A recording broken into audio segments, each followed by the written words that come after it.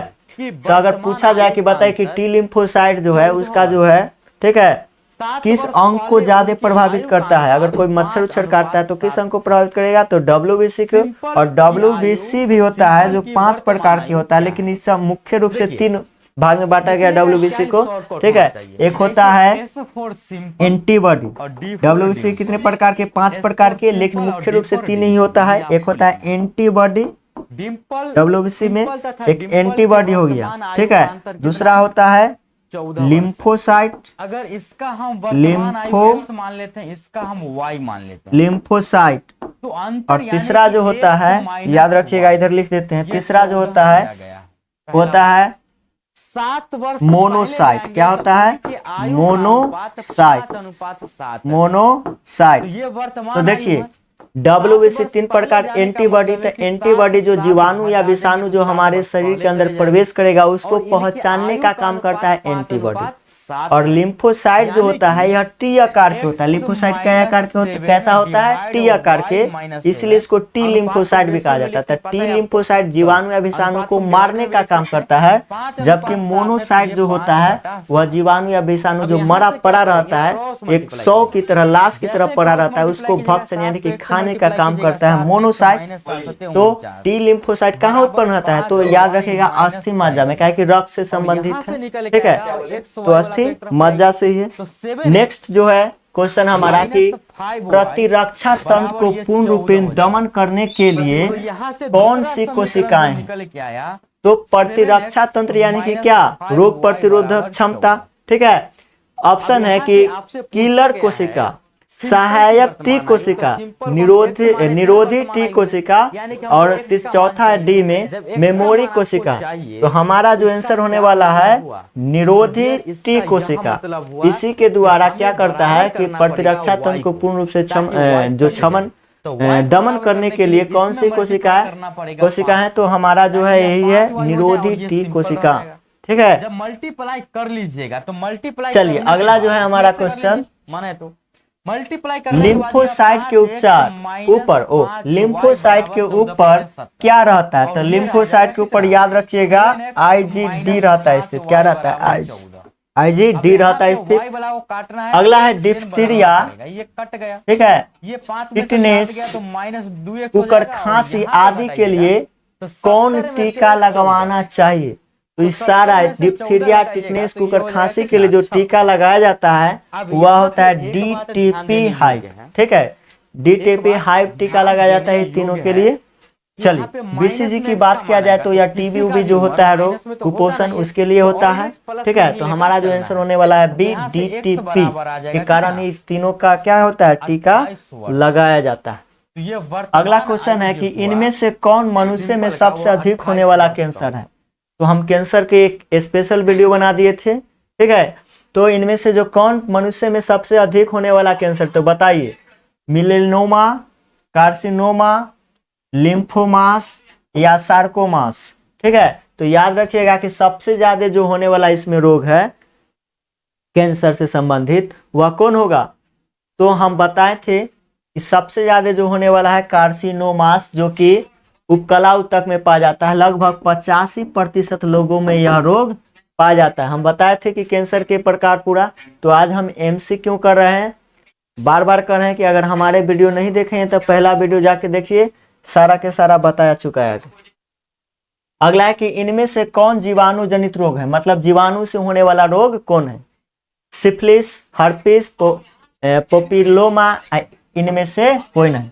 तो याद रखिएगा कि जीवाणु से जो होने वाला रोग है वह कौन रोग है? तो सिफिलिस है, ठीक है। कौन सा रोग है? सिफिलिस। अगला है कि ट्रिपल एंटीजन टीका का उपयोग नहीं होता है। किसमें नहीं होता है? तो डिप्थीरिया के लिए, टिटनेस के लिए, टाइफाइड के लिए और पर्टिसिस के लिए। तो याद रखिएगा पर्टिसिस के लिए यह ट्रिपल एंटीजन नहीं होता है, बाकी सब के लिए होता है। चलिए अगला है कि वह औषधि को केंद्रीय तंत्रिका तंत्र के कार्यों को काम करता है। कौन सा करता है?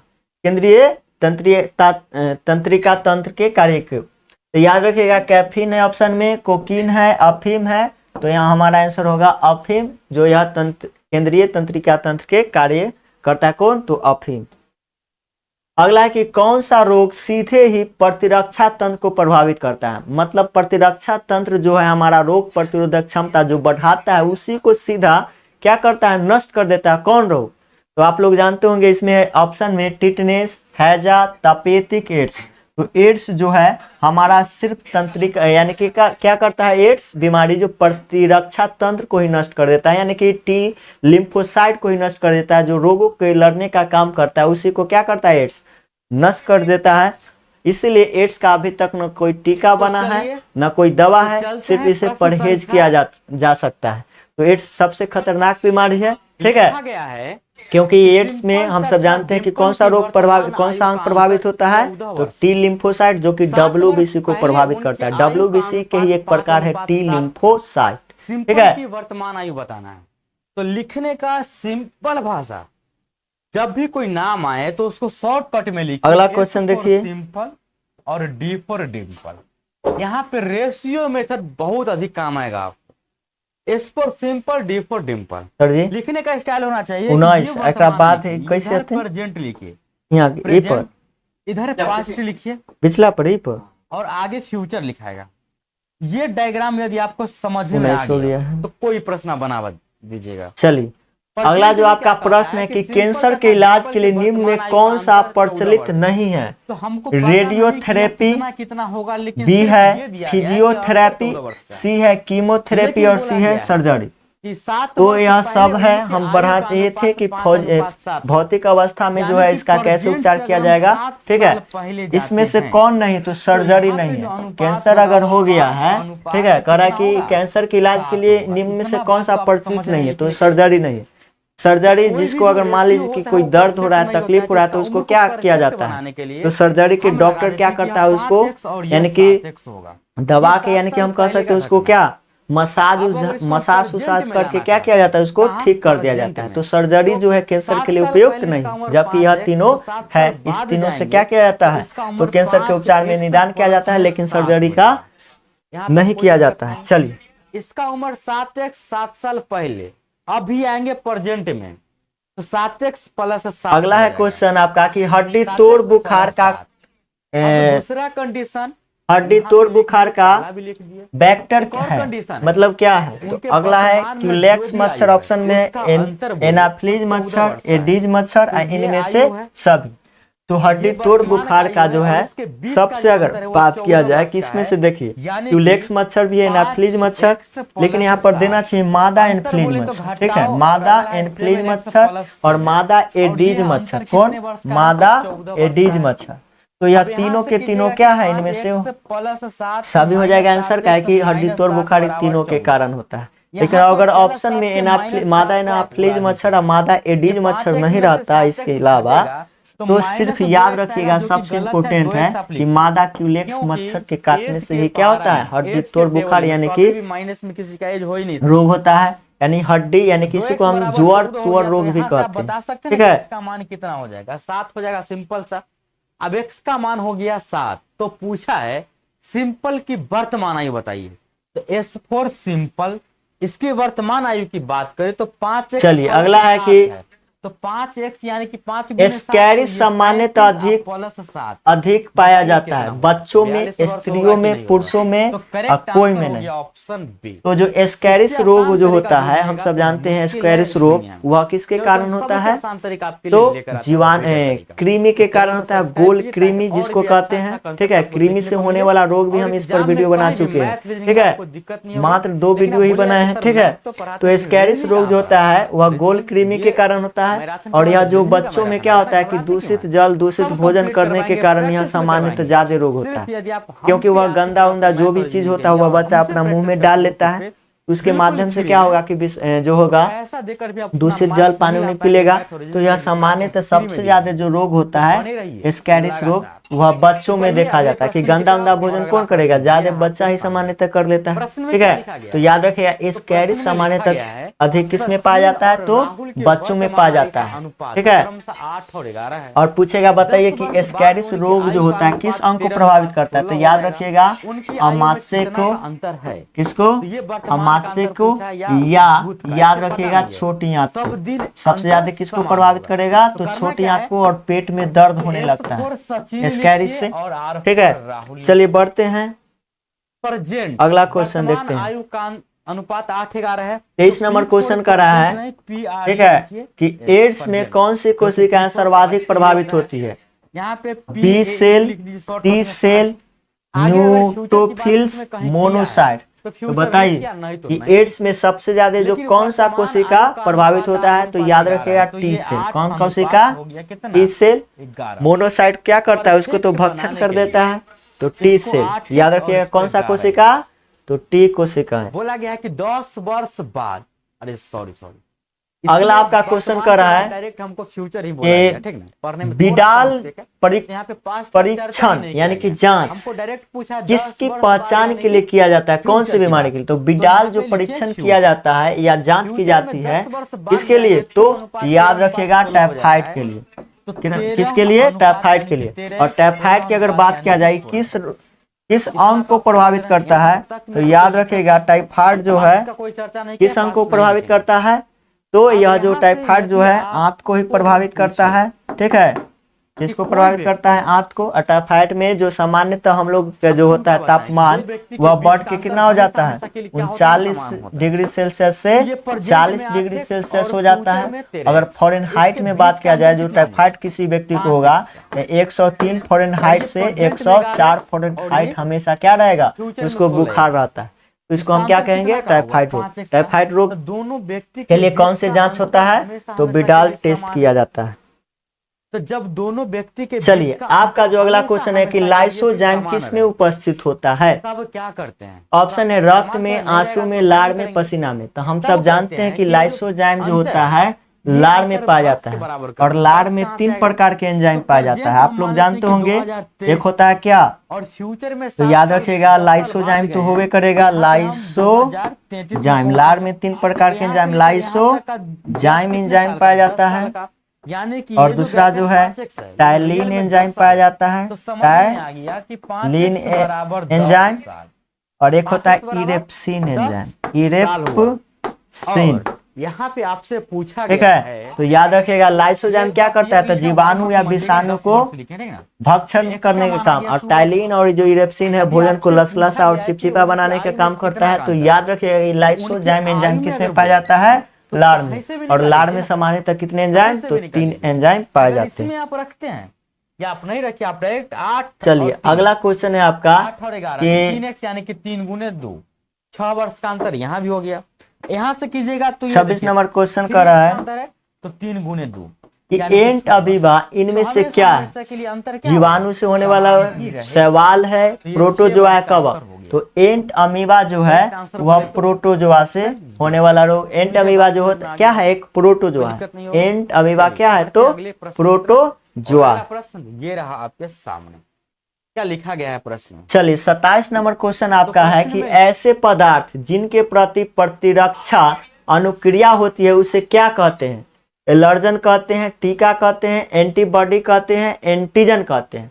तो ऐसे पदार्थ जिसके प्रति प्रतिरक्षा अनुक्रिया होती है, प्रतिरक्षा मतलब कि जो बचाने का काम करता है रोगों से, वह कौन करता है? तो हमारा एंटीबॉडी। ठीक है, आंसर होगा सी। अब है कि यौन संचारित रोग है, मतलब यौन संचारित रोग कौन है? खसरा, टीबी, गनोरिया, टाइफाइड। तो गनोरिया यह रोग जो क्या है? तो संचारित रोग है, यौन संचारित रोग है गनोरिया। यह सामान्यतः जो है किसमें पाया जाता है? तो याद रखिएगा कि पुरुषों में पाया जाता है। यह मूत्र मार्ग को क्या करता है? रुकावट कर देता है। ठीक है, जिससे क्या होगा? मूत्र जो होगा वह धीरे धीरे मतलब रुक रुक के होता है। तो किस अंग को प्रभावित करेगा? याद रखिएगा गनोरिया। तो यौन संचारित रोग कौन होगा? गनोरिया। पास्ट का बात हमसे पूछा ही नहीं गया तो फ्यूचर लिख दिया। विषाणु का अध्ययन किस शाखा में होता है? ऑप्शन है वो 8 साइकोलॉजी, वायरोलॉजी, ब्रायोलोनी और भ्रूण विज्ञान। तो सिंपल है, जीवाणु विषाणु का अध्ययन क्या होता है? वायरोलॉजी होता है। ये आप पूछेगा विषाणु का खोज कौन किया था? तो इवानोविस्की ने किया था। ये सब पहले बता चुके हैं। चलिए आगे बढ़िए। यहाँ तक का जो गैप होगा वह 10 वर्ष का होगा। कितने वर्ष का? 10। अगला है अब यहाँ पे देखिए क्वेश्चन 8x या 13x हो रहा है, तो यहाँ पे 5x हो रहा है।